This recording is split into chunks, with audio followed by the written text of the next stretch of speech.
What's up, gang? Dana, just a quick 97 questions from you. Yeah. Hey, we had a positive test this week. We haven't seen that, but it was a little different this time because it was a fighter that fought here 3 weeks ago. So I'm curious, did that trigger any kind of added protocol or anything different that had to be done? It's going to happen. If you look at how many fights we've been pulling off with how many fighters, very few people, including my staff, everybody have tested positive. So people are going to test positive. Okay. We said that day one. It's going to happen.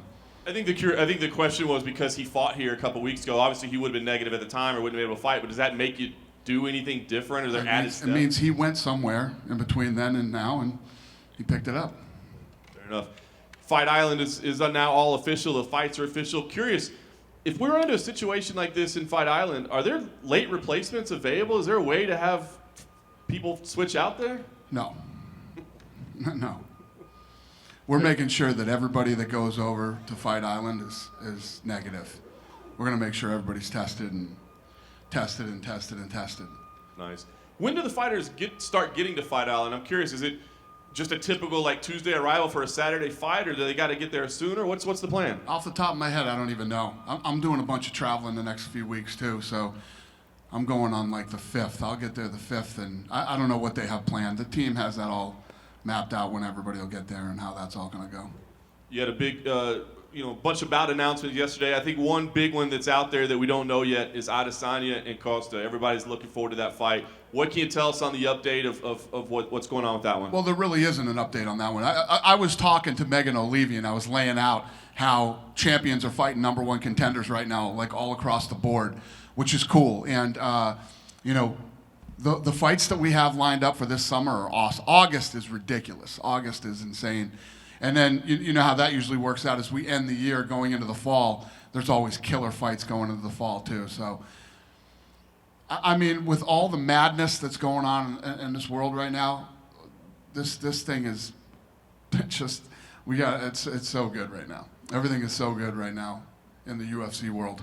Is it delay with them? Is it like contractual stuff, like getting it done? I mean, that's the fight to make, right? That's the fight everybody wants to see. What? Adesanya. Oh, yeah. No, that fight's happening. Yeah. Fair enough.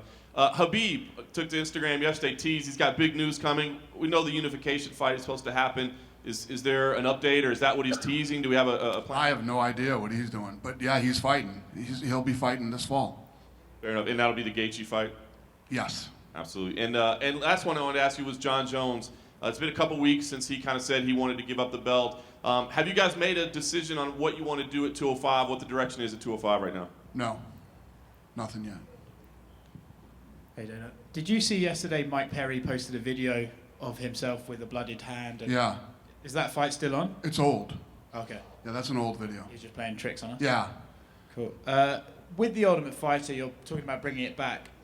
Reality TV sort of moved on over the past few years. Are you looking to bring it back more like the Contender Series, how it was originally? Are you going to do any tweaks to that? The Ultimate Fighter? Yeah. Yeah, The Ultimate Fighter will be tweaked and be a little different, but listen, it was a good formula. You know, if it ain't broke, don't fuck with it. Earlier this week, we saw another MMA promotion made layoffs to their staff. No one wants to see people laid off, but does that make you feel vindicated about how hard this actually is and how people aren't giving you enough? No, I know how hard this is. Believe me.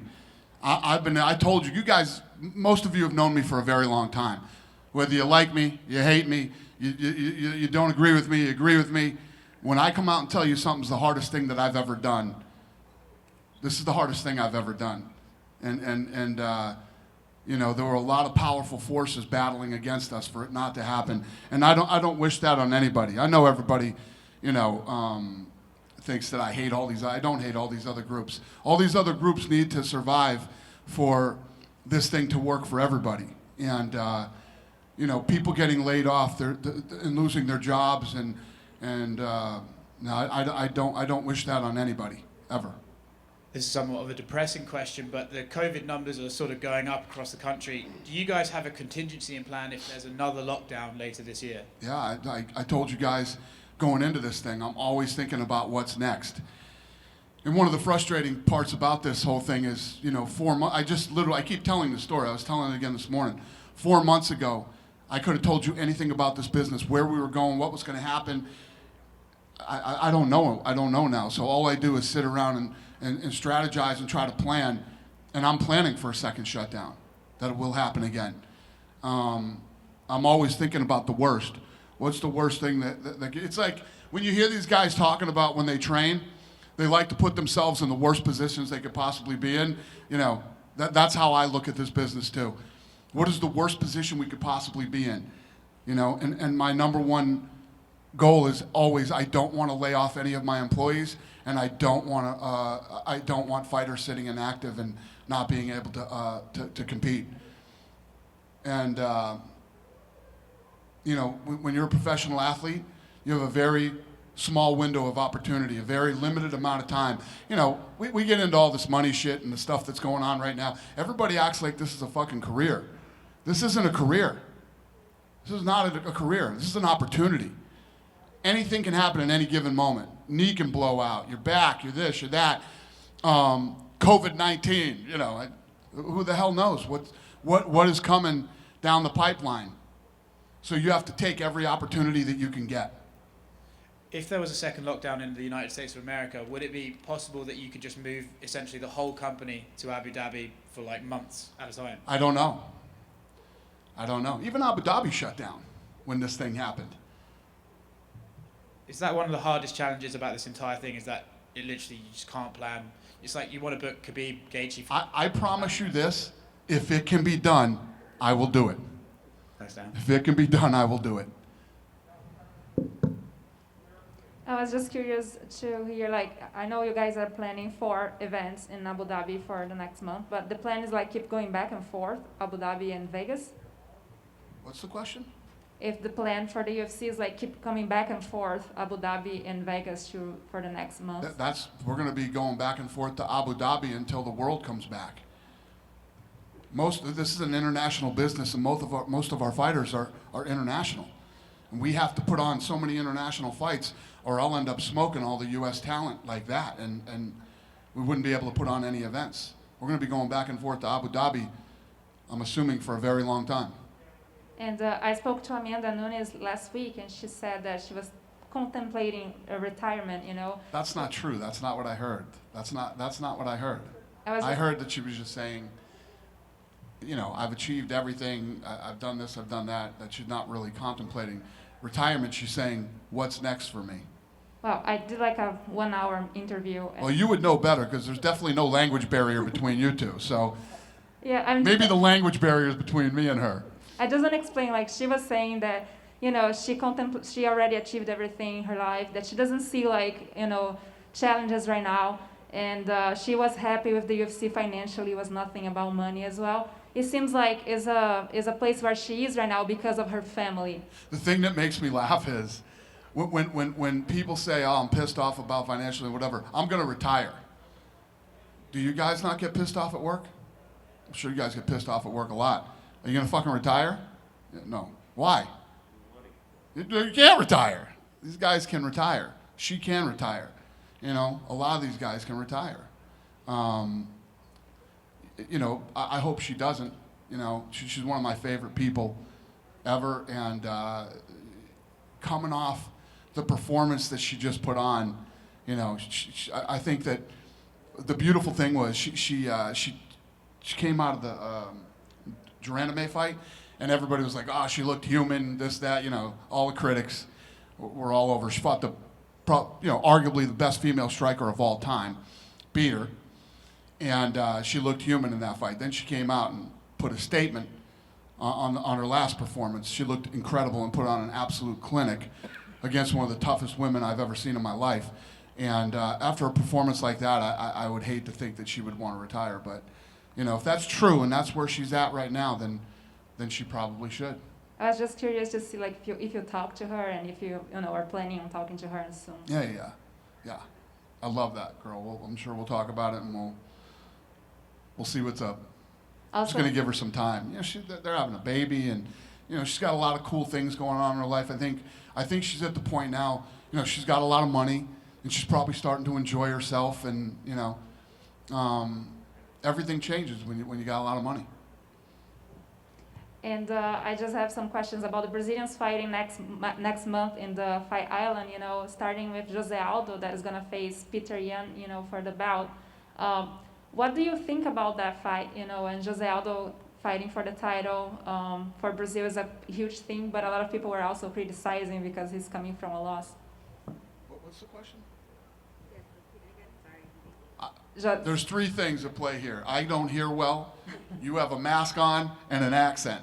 All three of those are disaster I'll for try me. like this. So, can you talk about Jose Aldo and Peter Yan fighting for the bantamweight title? You know, a lot of people were criticizing Aldo because he's coming from a loss. You know. Yeah.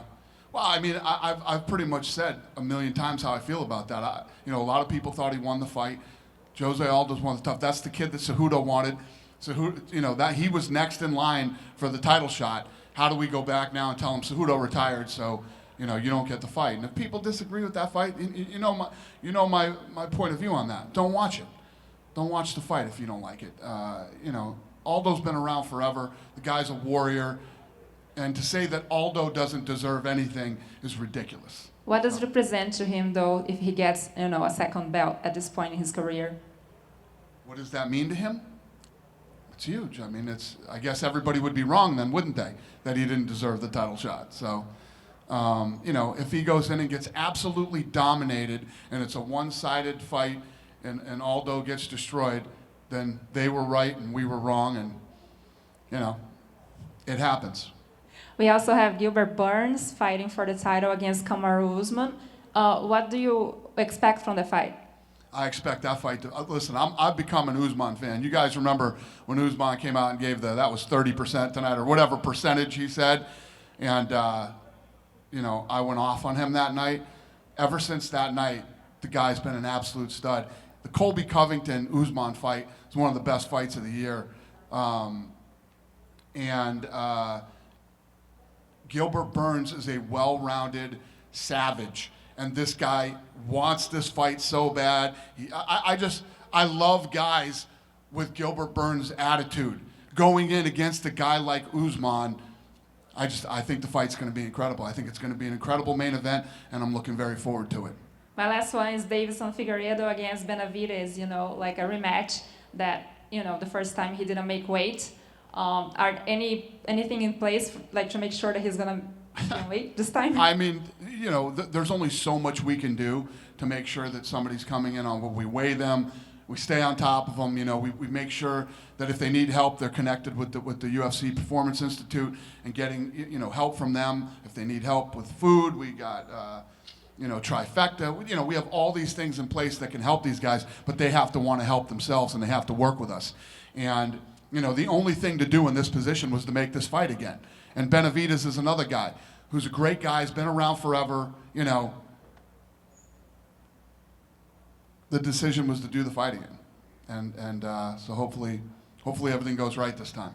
Thank you. Thank you. Any other questions?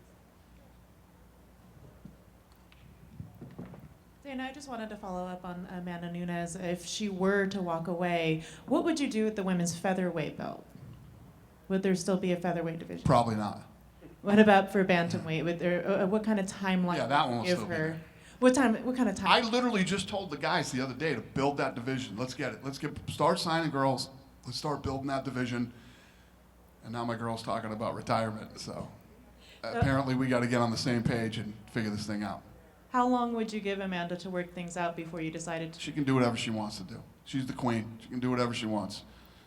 She's got nothing. She's having a bit, like I just said, she's having a baby. She's got all these great things going on in her life right now, personally. And professionally, she's done anything that I've ever asked her to do. I mean, to go from, you know, Ronda Rousey to her, it's actually been a joy working with the women in that division, you know. I haven't always seen eye to eye with Holly Holmes people, but Holly Holm is one of the nicest human beings on planet Earth. So dealing with that division has been awesome. And back on the COVID instances, in case there is another lockdown, have you been able to speak with the Nevada Commission at all to say, like, hey, this model that we've had here has worked, and would this be something that they would allow to keep in place? It would be interesting to see. Thank you. Be interesting to see. Anything else? Thanks, guys. I mean, going in, you knew we were going to do it right. I mean, who thought we weren't going to do it right and we wouldn't, you know, do everything we can? It's like I said, when you look at a lot of these other sports, and you guys and other people try to compare us to the other sports. You can't compare us to the other sports. By the time we're done with Fight Island, we'll be in 10 fights or more. These guys haven't even put on a game yet. You know, look at how safe it's been done. I know at first, a lot of people were scared and a lot of things. Do you guys feel scared coming to these things anymore? Do you feel like you're ever, you know, and the athletes, our employees, everybody, we take care of our people.